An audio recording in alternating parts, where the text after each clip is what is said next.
One nation one election पर विचार के लिए बनाई गई पूर्व राष्ट्रपति रामनाथ कोविंद की अध्यक्षता वाली कमेटी ने गुरुवार यानी 14 मार्च को राष्ट्रपति द्रौपदी मुर्मू को अपनी रिपोर्ट सौंप दी है।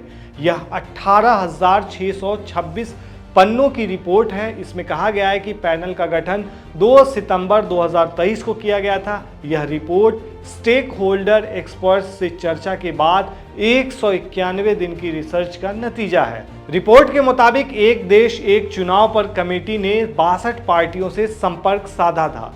इसमें से 47 ने जवाब दिया, 32 पार्टियों ने एक साथ चुनाव कराने का समर्थन किया, तो वहीं 15 पार्टियों ने इसका विरोध किया और 15 पार्टियों ने इसका जवाब नहीं दिया।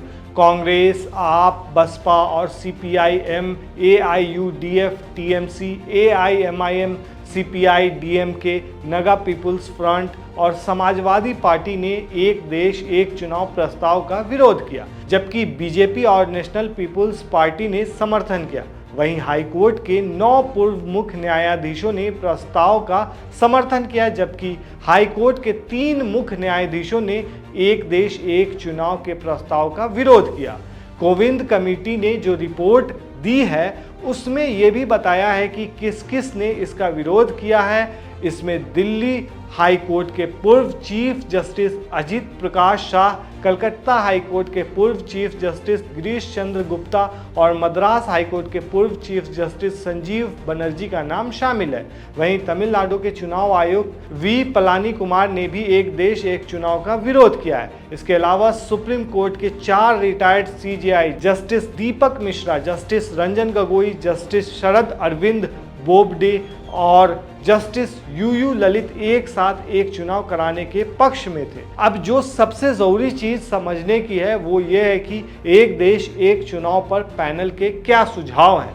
पैनल का सुझाव ये है कि सभी राज्य विधानसभाओं का कार्यकाल अगले लोकसभा चुनाव यानी 2029 तक बढ़ाया जाए।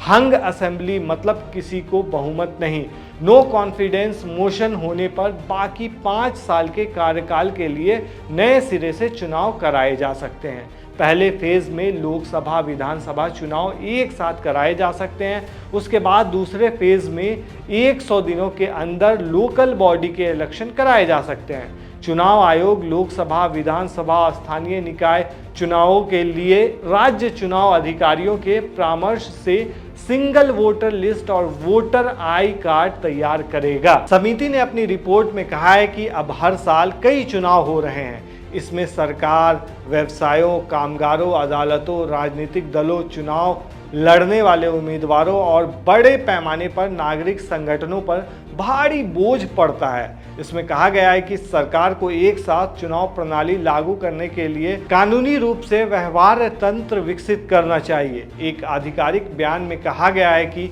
संविधान के मसौदा प्रारूप को ध्यान में रखते हुए समिति ने अपनी सिफारिशें इस तरह तैयार की हैं कि वे संविधान की भावना के अनुरूप हो और उसके लिए संविधान में संशोधन करने का नाम मात्र जरूरत पड़ेगा।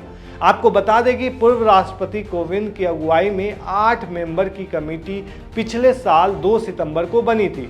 23 सितंबर 2023 को दिल्ली के Jodhpur officers one nation one election committee की पहली बैठक हुई थी। इसमें पूर्व राष्ट्रपति रामनाथ कोविंद, गृह मंत्री अमित शाह और पूर्व सांसद गुलाम नबी आज़ाद समेत 8 मेंबर हैं।